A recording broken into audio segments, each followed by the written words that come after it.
सियावर रामचंद्र महाराज की। ओम मंगलमूर्तये नमः। गणाधिपतये नमः।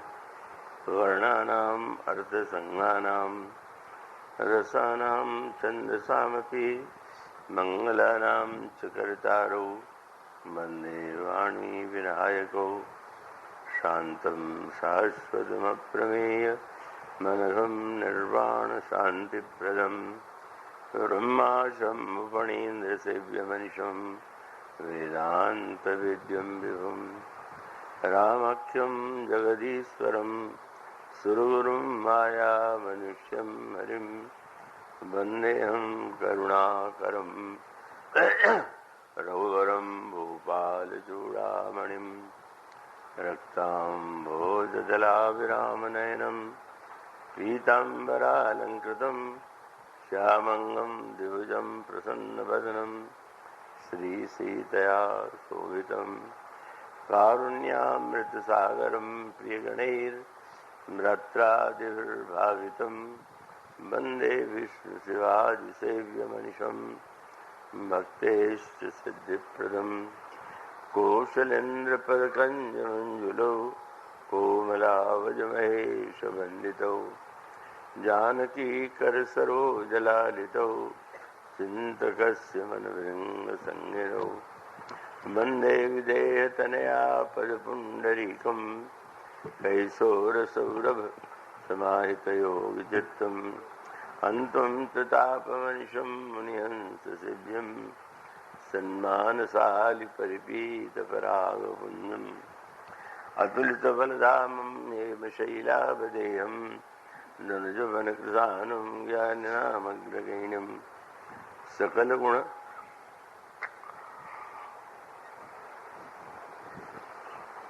सकलगुणनिधानं वानराणामधीशं रघुपतिप्रियभक्तं वातजातं नमामि। यत्र यत्र रघुनाथकीर्तनं तत्र तत्र कृतमस्तकाञ्जलिं बाष्पवारि परिपूर्णलोचनं मारुतिं नमत राक्षसान्तकं गरुडमाज्ञानी गुणराशि हरिसेवकयति निकटनिवासी कुन्देन्दुधरगौरसुन्दरं अम्बिकापतिमभीष्टसिद्धिदं कारुणिककलकञ्जलोचनं नौमि शङ्करमनङ्गमोचनं प्रभु समरथ सर्वज्ञ शिव सकलकलागुणधाम योगज्ञानवैराग्यनिधि प्रणतकल्पतरुणां वंशी विभूषितकरान्नवनीरदाभात् पीताम्बरादरुणबिम्बफलादरुष्टात् पूर्णेन्दुसुन्दरमुखादरविन्दनेत्रात् कृष्णात् परं किमपि तत्त्वमहं न जाने। श्रीगुरुचरणसरोजरज निजमनमुकुर सुधारि वरणौ रघुवरविमलयशो योदायक फलचारि देखो तुम नाही हृदय दृष्टि अपार मूढ़ भयउ नत करत्यु कछुक सहाय तुम्हार जो नांगै नांगै सत जो जन सागर करई सुराम काज मति आगर मोहि बिलोक धरहु मन धीरा राम कृपा कस भयउ शरीरा पाप्यो जाकर नाम सुमिरहि अति अपार भव सागर तरहि तासु दूत तुम तज कजराई राम हृदय धरि करहु पाई अस कही गरुड़ गीत जब गयो तिनके मन यति विस्मय भयो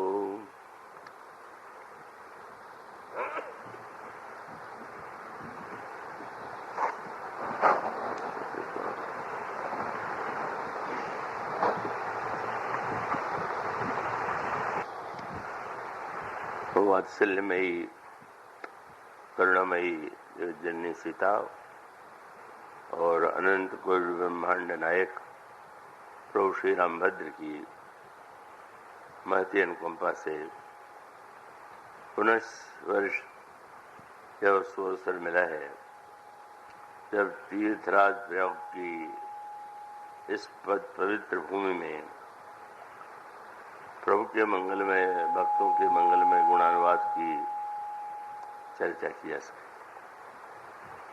पिछले वर्ष निधन पड़ गया था मेरे स्वास्थ्य के कारण, पर वो उसके बाद यह फिर से अवसर मिला और आप सब हम सब एकत्र हुए हैं इस समय का लाभ उठाने के लिए।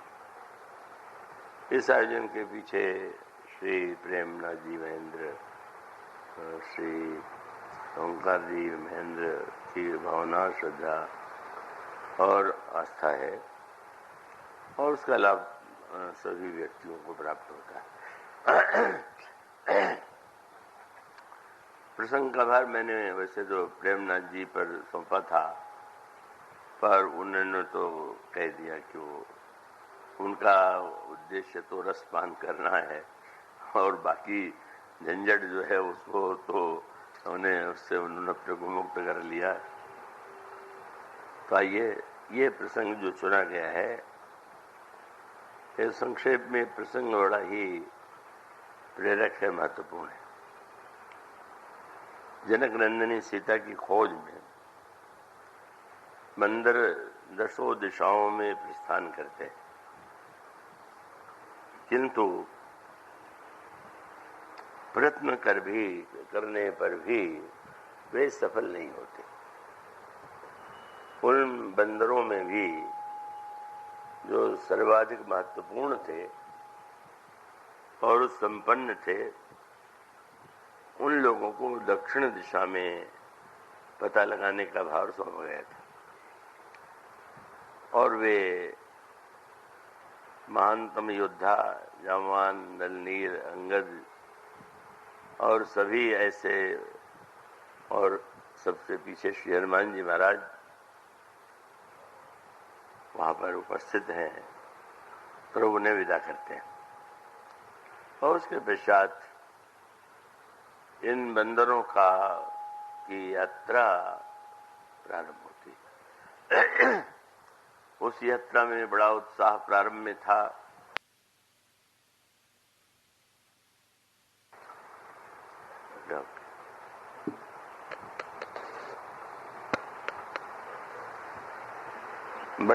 बड़े उत्साह से वे दिन रात की स्मृति भुला करके जनक नंदिनी की खोज में लगे रहे, किंतु बहुत प्रयत्न करने पर भी, समय की अवधि व्यतीत हो जाने पर भी, क्योंकि सुग्रीव जी ने ये आदेश बंदरों को दिया था कि उन्हें अवधि दी जाती है और वो 1 मास में जनक नंदिनी सीता का पता लगा करके, या ना लगा सके तो यदि लौट करके आते हैं तो उन्हें दंड या पुरस्कार की कोई बात नहीं। पर 1 मास व्यतीत हो जाने के बाद भी अगर किसी ने बिना पता लगाए ही यहाँ लौटने की धृष्टता किया तो उसे मृत्युदंड दिया जाएगा। और उसके पश्चात कठिनाइयों का क्रम प्रारंभ हुआ। बंदर प्यास के मारे व्याकुल हो गए, जंगल में भटक गए और इस यात्रा के क्रम में स्वयं प्रभा नाम की जो भगवान की दिव्य भक्ति भावनामयी देवी हैं, जो गुफा में निवास करती हैं, उनके द्वारा बंदरों को आश्वासन मिला, संदेश मिला और यह भी बता दिया कि आप लोग निराश न हो। प्रणाम करके वहां से बंदर विदा होते हैं। पर जैसी उनकी कल्पना रही होगी कि अब तो भगवान का कार्य है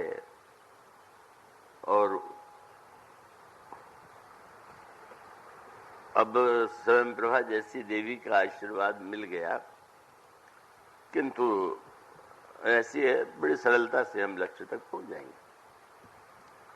पर वैसा नहीं हो पाया। और तब जब वे अत्यंत निराश हो रहे थे तो एक उनकी मनस्थिति तब सामने आई जब उन्होंने यह संकल्प लिया कि हम शरीर का ही त्याग कर देंगे। और वो एक संकल्प ले करके शरीर त्याग की बात सोच करके समुद्र के किनारे कुछ बिछा लेते हैं और बैठ जाते हैं। अचानक उन्हें एक स्वर सुनाई पड़ता है,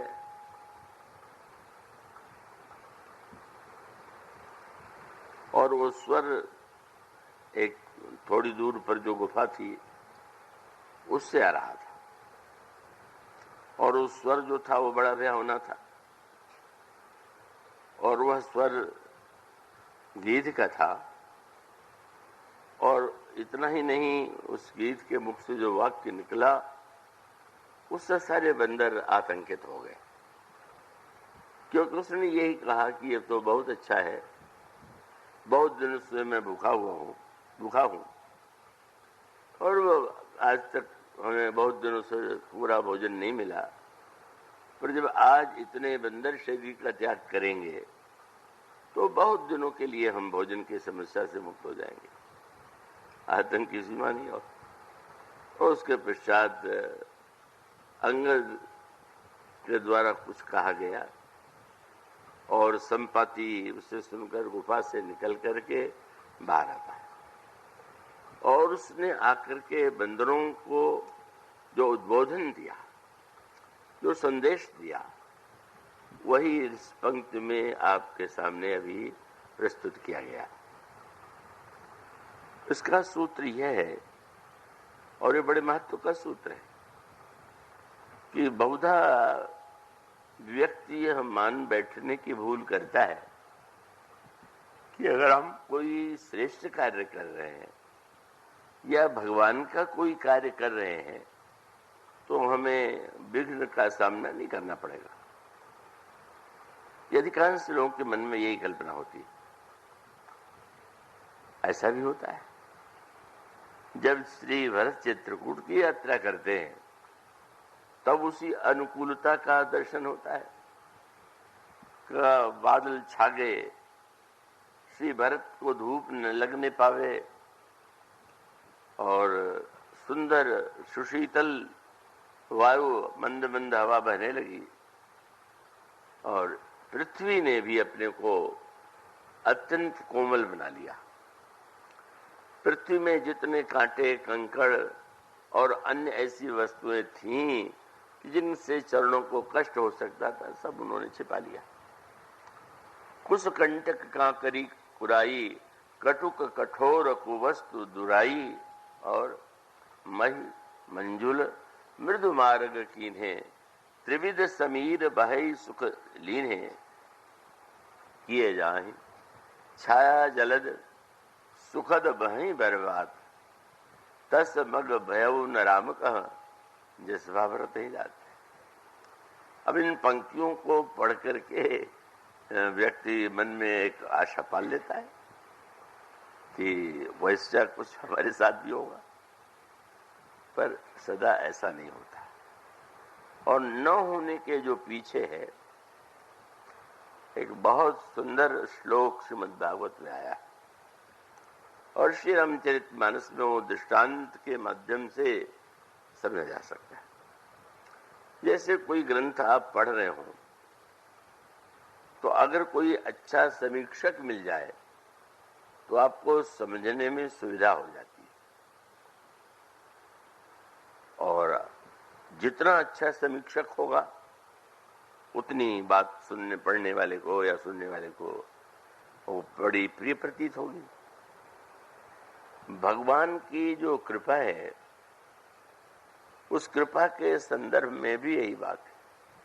क्या भगवान वेद व्यास ने श्रीमद् भागवत में कहा कि भगवान की जो कृपा है उसकी केवल समीक्षा ही नहीं करना चाहिए, सुसमीक्षा करना चाहिए। तत्तेनुकंपम सुसमीक्षमाणो, माने उसका तात्पर्य कभी तो कृपा ऐसी होती है कि बड़ा अच्छा लगता है, और अच्छा तब लगता है कि जब हमें हर प्रकार की सुविधा मिल जाए, हमें हर प्रकार से अनुकूलता दिखाई दे। पर कभी जब प्रतिकूलता आ जाए तो प्रतिकूलता आ जाए तब क्या हो? तो प्रतिकूलता की स्थिति में ही वैसे कृपा सहज रूप से देखना और बात है।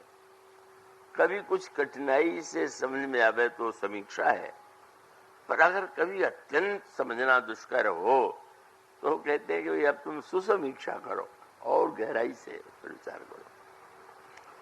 और उसका तात्पर्य है कि अगर साधक, बस यहीं पर साधक की परीक्षा, संसार में प्रत्येक व्यक्ति अनुकूलता चाहता है और संसार में सारा संघर्ष और झगड़ा इसी बात को लेकर के है कि हम दूसरों से अधिक पाल लेने की आशा पाल लेते हैं, और हमारे मन में उलाहन आता है, पति को पत्नी से उलाना है, पत्नी को पति से उलाना है, एक दूसरे के प्रति उलाना है, और वे फिर उलाने के स्वर में कहते भी हैं कि मुझे तो ऐसे आशा नहीं थी।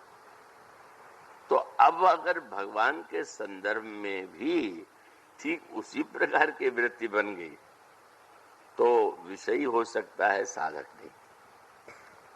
विषयी का स्वभाव है वो तो स्वाभाविक है। अगर हमें हमारे अनुकूल स्वाद की वस्तु मिले तो ऐसी स्थिति में तो हम कहेंगे बड़ा अच्छा भोजन है, पर अगर स्वाद के अनुकूल न हो तब, और यदि कह दिया जाए कि लीजिए प्रसाद, वो सत्य वास्तविक ये घटना है। एक गोरखपुर में एक बड़े हृदय के बड़े भक्त हृदय साधक थे, रघु महाराज नाम था, निरंतर भगवान राम के नाम का जप करते रहते थे। और वो जब लोग पूजन होता तो भक्त बहुत से एकत्र हो जाते और उनके भगवान का भोजन क्या होगा उनको भगवान का आदेश मिलता, ऐसा भक्तों की मान्यता थी। और वो कहते कि आज हमारे ठाकुर जी के लिए ये लाओ, और लोग बड़े प्रेम से भगवान का प्रसाद लेते। पर एक दिन समस्या तब आई कि जब उनको भगवान से संदेश मिला कि आज मैं करेला खाऊंगा, कच्चा करेला। अब तो आ गया करेला लाया गया और उसको प्रसाद बना के, आप तो नाम तो उसका प्रसाद ही है। और उसके बाद जब किसी से कहा गया प्रसाद लो तो यही कहता था कि प्रसाद का तो एक ही कण बहुत है, अधिक आवश्यक नहीं। मैंने हलवा हो तो चाहे जितना देते जाइए, पर करेले का नाम तो हम प्रसाद में ले लें, पर हमें एक कण चाहिए। ये जीव का स्वभाव है, ये मानव स्वभाव। तो ये जो प्रवृत्ति है विषयी साधक सिद्ध से आने, त्रिविध जीव जग वेद बखाने, विषयी में और साधक में क्या अंतर है? अनुकूलता में अनुकूलता देखना ये विषयी का स्वभाव है, और अनुकूलता में प्रतिकूलता देखने का प्रयास ये साधक है। और जिसको केवल अनुकूलता ही दिखाई देती है वो सिद्ध है। साधक प्रयत्न करता है कि हाँ इसमें भगवान की वो कह देता है देख भगवान की कोई कृपा होगी। तो ये जो 3 कक्षाएं हैं और मानस के में जो पात्र हैं, जो चरित्र हैं, उनके जीवन में जो घटनाएं घटित होती हैं, जब आप उस पर दृष्टि डालें तो स्पष्ट हो जाता है कि यह जो वृत्ति है, ये जो प्रतिकूलता है वो क्या है। मेरे परम संत ब्रह्मलीन स्वामी उड़िया जी महाराज कहा करते थे, अगर कोई बैठा हुआ है और धूप तेज है, लोग कहते हैं कि महाराज पानी बरस जाए तो बहुत अच्छा हो। कभी ऐसा होता है कि वाक्य से पानी बरस जाता है, तो प्रसन्न हो जाते हैं। संत जी बहुत महान है, देखिए पानी बरस गया। पर बाबा एक बात कहा करते थे कि जो साधक है, चाहे वर्षा हो न हो, बैठे रहना चाहिए। क्यों? तो इसलिए बैठे रहना चाहिए कि अगर इच्छा पूरी हो गई तो संकल्प की रक्षा हो गई। हमने संकल्प किया, पूरा हो गया। और यदि नहीं हुआ और हम धूप में बैठे रहे तो ये रक्षा हुई, सहन करने की शक्ति।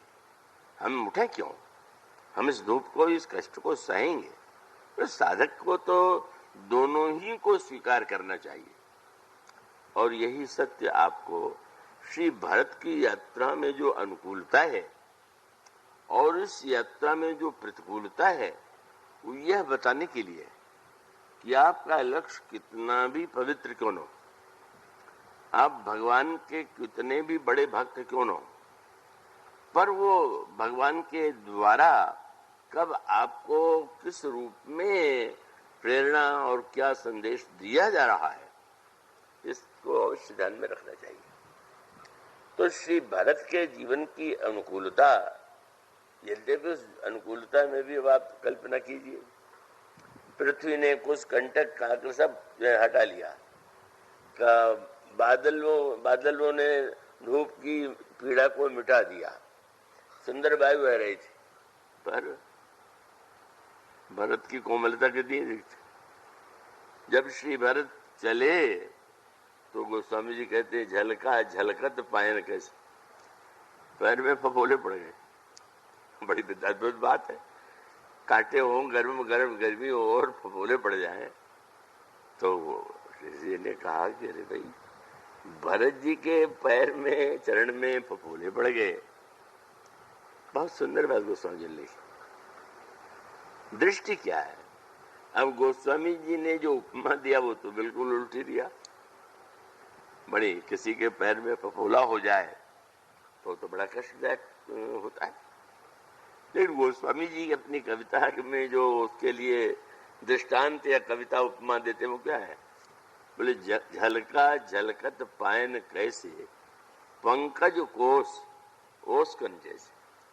जैसे कमल की पंखड़ी खिली हुई हो और उसमें ओस की बूंदें चमक रही हो। कितनी बढ़िया बात है। फफोले में ओस की बूंद दिखाई देना, कोमलता में कमल दिखाई देना, ये भक्त का महान लक्षण है।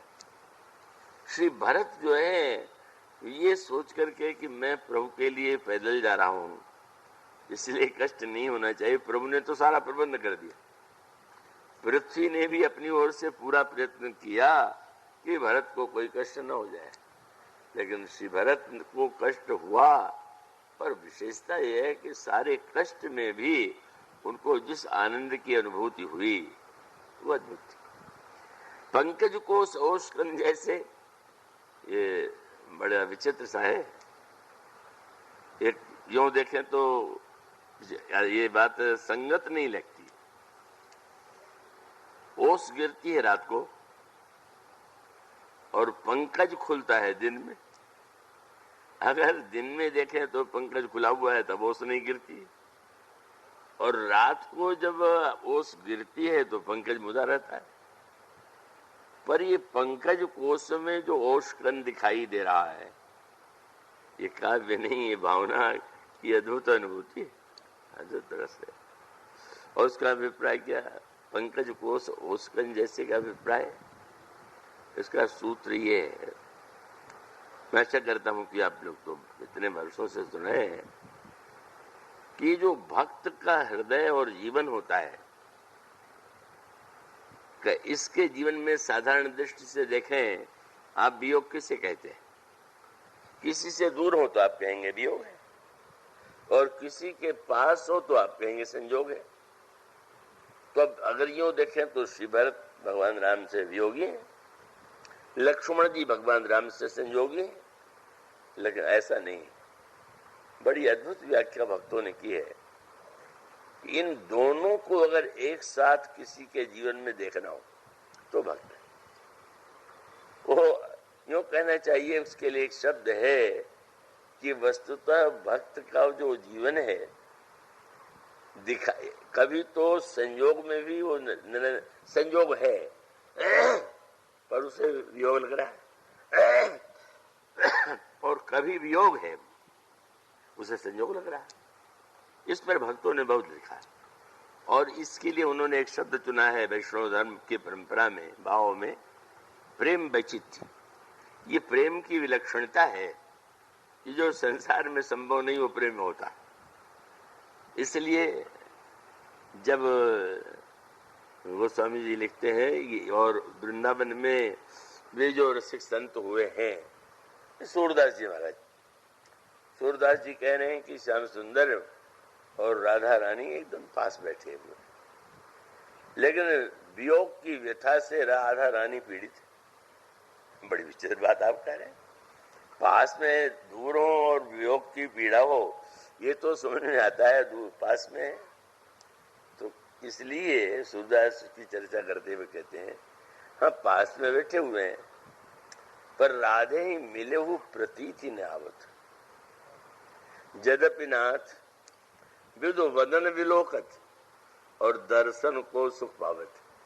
सामने दर्शन का सुख में मिलता है, पर आनंद अधूरा क्यों हो गया? राधे ही मिले ही प्रतीत न आवत, जदपि नाथ विदु बदन विलोकत, दर्शन को सुख पावत।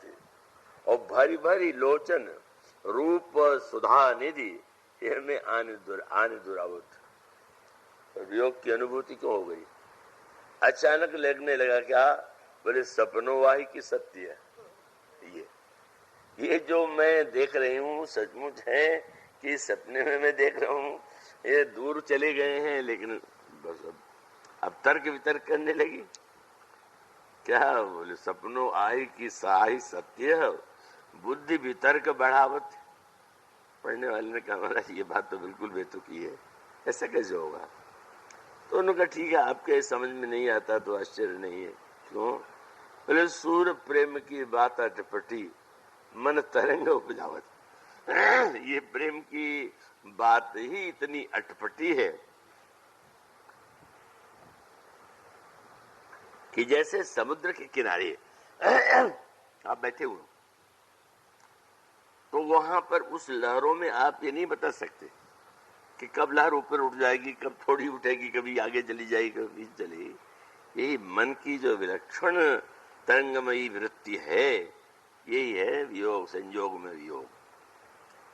और यही बात सभी भक्त संतों ने अपनी अनुभूति में यही कहा कि वस्तुतः उसका एक विशेष कारण है।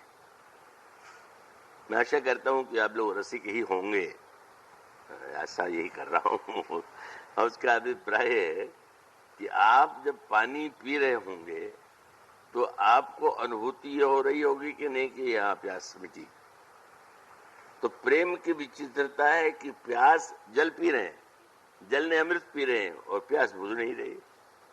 इतनी बड़ी प्यास है तो क्या हो? अगर पी रहे हैं तो प्यास क्यों लगी हुई है? और इसलिए मानो यही संकेत किया गया कि विरह और संयोग दोनों रस अगर एक साथ कहीं देखना हो तो वो भक्त का हृदय जो है उसमें दिखाई देता है। गोस्वामी जी गीतावली रामायण में बड़ा भावपूर्ण लिखते हैं। श्री रामभद्र जिस कक्ष में सोया करते हैं, कौशल्याम्बा प्रातः काल उठ करके द्वार पर खड़े हो गए और श्री राम को पुकारने लगी। श्री राम तो वहीं चले गए, पर वो आके खड़ी हो गई और पुकारने लगी, राम उठो उठो, देखो तुम्हारे मित्र जो है राम, सब सखा आपके, तुम्हारे सखा सब खड़े होकर तुम्हें पुकार रहे हैं। कोई मित्र वहां नहीं, कोई नहीं पुकार रहा। श्री राम है नहीं तो सो कहां से रहे? लेकिन वो ये कहती है कि नहीं राम तुम अभी तो सो रहे हो। और तब किसी को, सखी को लगा, सेविका को कुछ मस्तिष्क में, तो आके कहा कि है कहाँ आपके, क्या हो गया आप? वो तो श्री राम तो वन में है। तो उसने कहा, उन्होंने कहा कि क्या करूं मैं? मेरी समस्या ये है कि लगई रहा तो मेरे नैननी आगे राम लखन सीता मुझे निरंतर सामने दिखाई देते हैं, तो मैं कैसे कहूं वियोग है। पर इतना होते हुए भी संयोग का सुख नहीं है, तो संयोग में कैसे कहूं। और तब उन्होंने कहा कि सत्य तो ये है कि महाराज ने प्राण त्याग दिया, लेकिन मैं भी इस तो त्याग देती, लेकिन करें क्या। महाराज के मन में वो दुविधा नहीं थी, मेरे मन में है क्या। उन्होंने कहा कि अगर दुख न रहे रघुपति ही बिलोकत। श्री राम को यदि देख रहे हैं तो दुख नहीं होना चाहिए, और तनु न रहे बिनु देखे। अगर दिखाई न दे तो शरीर नहीं रहना चाहिए। प्राण क्यों नहीं जा रहा है? बोले पारू जी परे, ये प्राण उलझन में पड़ गए कि संयोग, इसलिए करतन प्राण पयान सुनो सखी अरुचि परे, यही लिखे।